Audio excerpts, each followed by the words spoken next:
नमस्कार दोस्तों, मैं पंखुरी सिन्हा। अभी 3 बार लाइव करने की कोशिश की मैंने और बार-बार मुझे संदेश ये आता रहा कि due to poor signal your video has ended, you can choose to finish it or lose it. If you finish it you can share it. तो खैर उसकी तस्वीर मैंने ली है जो भी आ सकी दूसरे कैमरे से, लेकिन एयरटेल की स्थिति अच्छी नहीं है और अभी हाल में बड़ा मुकदमा भी चल रहा था एयरटेल का सरकार के साथ। तो पता नहीं क्या सिग्नल वॉर है, हवा में इतने किस्मों का प्रदूषण है, एक ये भी है या हो सकता है क्योंकि एयरटेल सही काम कर रहा था, बड़ा अच्छा काम कर रहा था। एयरटेल का 4G बड़ा अच्छा वो कर रहा था, लेकिन बहरहाल कुछ समस्या होगी। तो मैं इसको रिकॉर्ड इसलिए कर रही हूँ क्योंकि मैं बहुत सी बातें कहना चाहती थी। कुछ बातें मैंने लाइव वीडियो में कहीं भी इसी एयरटेल को लेकर के कि मैंने एयरटेल केवल नाम से ही आकर्षित होकर चुना था। और कोरोना काल के कुछ फ़ायदे ये हैं लॉकडाउन के कि हम जब अपने घरों में बंद हैं तो हवा कितनी शुद्ध हो गई है कि हिमालय तक दूर दूर से दिख रहा है। इंडिया गेट पे प्रदूषण घट गया और इवन गाड़ियों का मुझे लगता है कि सिलसिला भी कुछ कम हुआ है ना। जनसंख्या नियंत्रण हमें चाहिए ही चाहिए। मेरे पर्यावरण की कविताओं के पीछे एक बहुत बड़ा भाव ये भी है।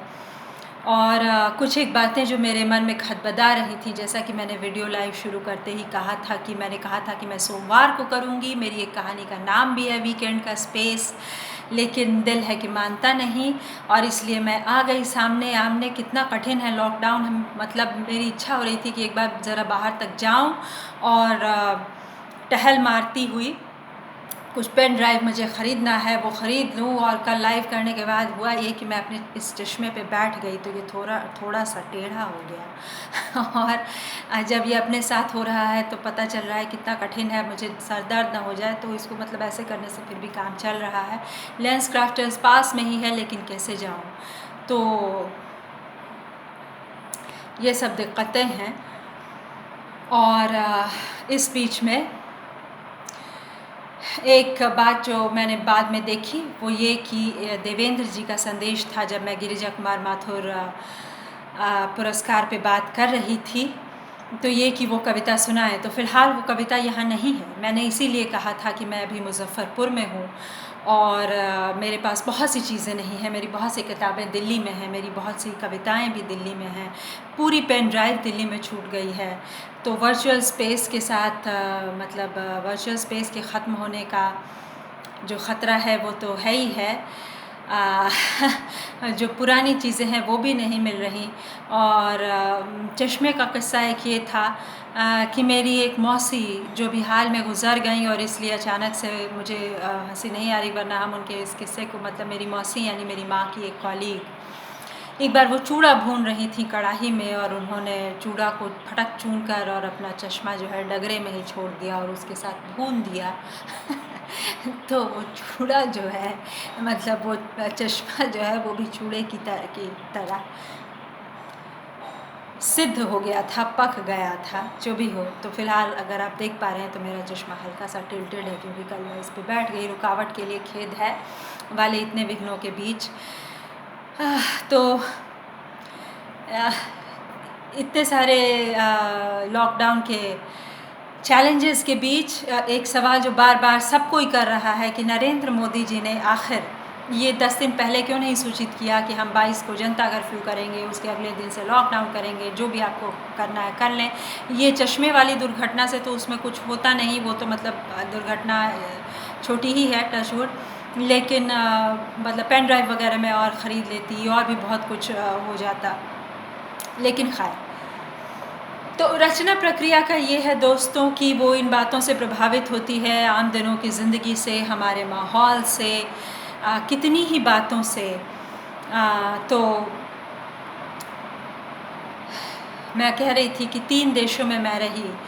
सबसे पहले थाईलैंड में अपने एक्स हस्बैंड के साथ, जो जहाँ मैं मुझे लगता है कि 2000 में ही चली गई थी और काफ़ी महीने मैं रही वहाँ। एक प्यारे से शहर हतियाई सोंखला में रहती थी और उस पर तो सोचिए कि मैंने अभी लिखा ही नहीं है, कहानियाँ भी मैं लिखी रही थी एक प्रकार से, लेकिन इतिहास का भी एक आकर्षण है। एक बात कल मैंने कही थी वही पुरस्कार के संदर्भ में, पहले पुरस्कार के संदर्भ में, कि बड़ा एक चैलेंजिंग समय था, यूरोपीय हिस्ट्री कठिन। अच्छा ये है कि हमारे यहाँ किताबें उस तरह यूज्ड किताबें ना बिकती थी, ना उतनी लाइब्रेरीज़ में अवेलेबल होती थी, लेकिन ख़ैर हम ज़ेरॉक्स करके सब पढ़ते थे। लेकिन ज़्यादा मुझे लगता है कि विदेश में पढ़ने की ये सहूलियत है। बहरहाल तो मतलब चैलेंजिंग चीज़ें आकर्षित करती हैं और मुझे इतिहास से बहुत प्यार हमेशा से रहा।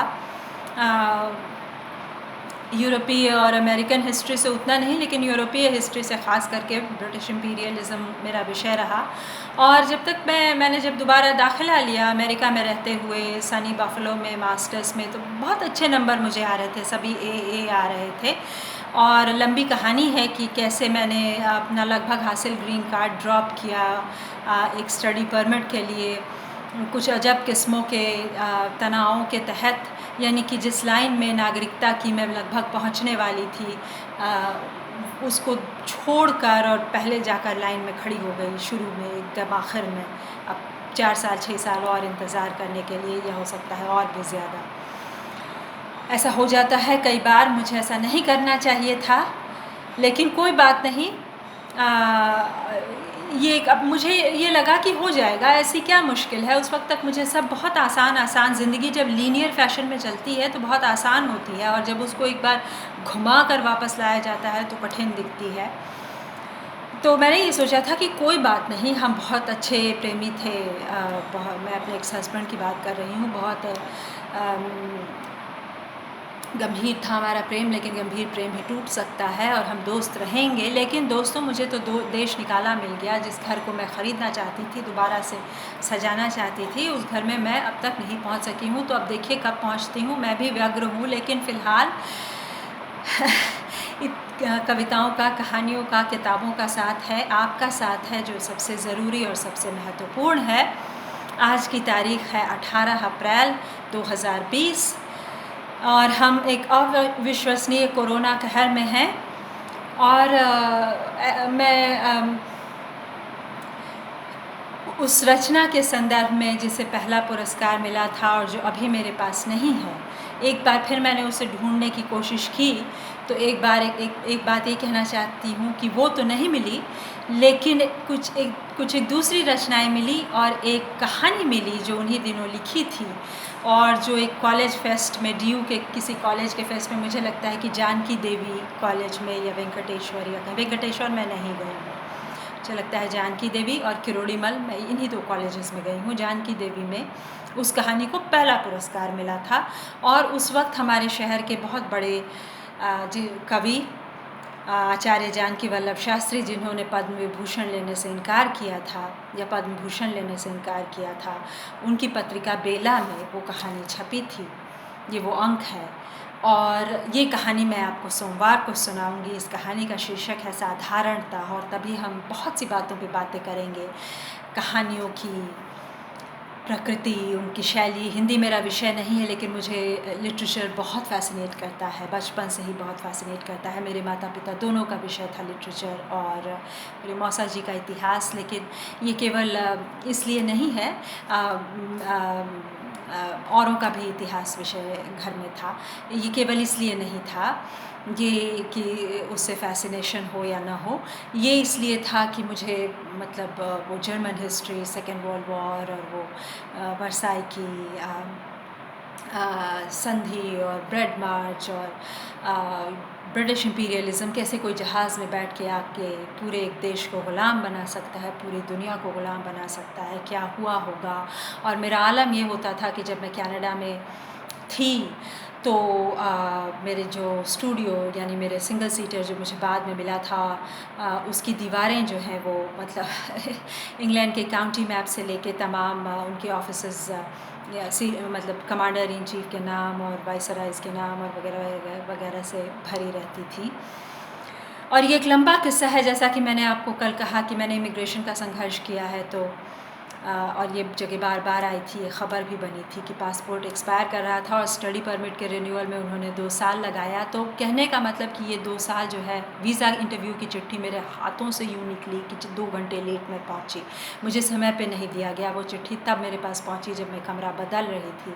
तो इन सबों से मेरे मेरिट का नाता नहीं है। This has to do with some kind of a discrimination and some kind of an immigrant control. ये इमिग्रेशन पर नियंत्रण की एक कथा है दोस्तों, और ये मेरे दूसरे उपन्यास का विषय होगा। मैं बिल्कुल पहुँचूँगी उन तक और आपका साथ ऐसे ही बना रहे। लेकिन फ़िलहाल ऐसा है कि ये जो बेला, जब मैंने इस बेला को ढूंढ कर निकाला तो इसमें मुझे गेस कीजिए कि किनकी कविताएं मिली। मंगलेश जी की। मंगलेश जी की 2 बेहद खूबसूरत कविताएं इनमें हैं और उनका पाठ मैं आपके लिए करना चाहती हूँ। इजाज़त दें। कविता का शीर्षक है अगले दिन। पहले उसकी सिहरती हुई पीठ दिखी, फिर दिखा चेहरा, पीठ जैसा ही निर्विकार, कितने सारे चेहरे लांघ कर आया हुआ। वह चेहरा जिस पर 2 आँखें थीं, सिर्फ देखती हुई, कुछ न चाहती हुई। वह अकेली थी उस रात, वह कहीं जा रही थी अपना बचपन छोड़कर। कितने सारे लोगों द्वारा आतंकित, कितने सारे लोगों द्वारा सम्मोहित, कितने सारे लोगों की तनी हुई आँखों के नीचे कितनी झुकी है उसकी आँखें कि वह देख नहीं पाती अपनी ओर आती मृत्यु। कितनी झुकी है उसकी आँखें कि वह देख नहीं पाती अपनी ओर आती मृत्यु। हर चीज़ के आखिरी सिरे तक वे उसके आगे पीछे जाएंगे, जहाँ से एक सुरंग शुरू होती है। सुरंग में कई पेड़ों में से एक पेड़ तले बैठा होता है उसका परिवार, माँ बाप, भाई बहन और पोटलियाँ जिनमें भविष्य बंद हैं। सांपों की तरह वे सारा कुछ सोच कर रखेंगे, पहले से दया, पहले से प्रेम, पहले से तैयार थरथराते हाथ। वे उसे पा लेंगे बिना परिवार के, बिना बचपन के, बिना भविष्य के, और खींच ले जाएंगे एक जगह, कोई नहीं जान पाएगा किस जगह। डराते मंत्र मुग्ध करते हुए, डराते मंत्र मुग्ध करते हुए, अगले दिन उसके भीतर मिलेंगे झड़े हुए कितने पत्ते। अगले दिन उसके भीतर मिलेंगे झड़े हुए कितने पत्ते। अगले दिन मिलेगी खुरों की छाप। अगले दिन अपनी देह लगेगी बेकार, आत्मा हो जाएगी असमर्थ। कितनी कीचड़ कितने खून से भरी, कितने कीचड़ कितने खून से भरी रात होगी उसके भीतर अगले दिन। तो ये थी कविता अगले दिन मंगलेश जी की। और एक छोटी सी कविता और है मंगलेश जी की यहाँ, वसंत, वो मैं सुनाती हूँ।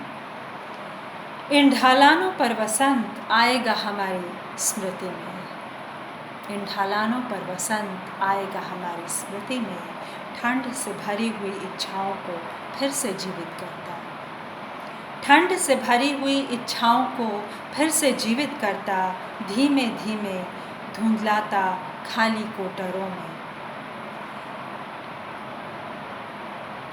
घाटी की घास फैलती रहेगी रात को,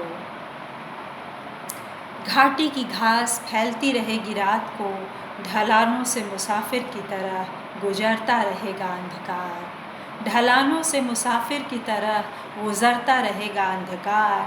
चारों ओर पत्थरों में दबा हुआ मुख, चारों ओर पत्थरों में दबा हुआ मुख फिर उभरेगा, झांकेगा कभी किसी दरार से अचानक, पिघल जाएगी जैसे बीते साल की बर्फ, पिघल जाएगी जैसे बीते साल की बर्फ। शिखरों से टूटते आएंगे फूल, शिखरों से टूटते आएंगे फूल, अंतहीन आलिंगनों के बीच एक आवाज़, अंतहीन आलिंगनों के बीच एक आवाज़ छटपटाती रहेगी चिड़िया की तरह लहू। बहुत खूबसूरत है। वसंत को बचाने की ये जो मशक्क़त है इस कविता में, बेला का एक बहुत पुराना अंक है। और जब मैं गई थी शास्त्री जी के पास तो बहुत स्नेह से उन्होंने ये कहानी ले ली थी मुझसे मांग कर, कविता भी, और कविता के विषय में उन्होंने कहा था कि कविता लगता है कि तुम्हारी बपौती है तुम लोगों की। मेरे नाना जी भी काफ़ी चर्चित कवि थे, उनकी एक कविता थी नवयुग का निर्माण देख लो, सुनाऊंगी कभी, और सुनाऊंगी बेला में छपी अपनी कविता भी, और अगली बार बेला में छपी अपनी वो कहानी। और आशा है कि सोमवार को लाइव कर पाऊंगी। आज 18 अप्रैल 2020। शुक्रिया दोस्तों। आशा है कि मेरा यूट्यूब चैनल आपको पसंद आएगा और आप लाइक और सब्सक्राइब करें। धन्यवाद।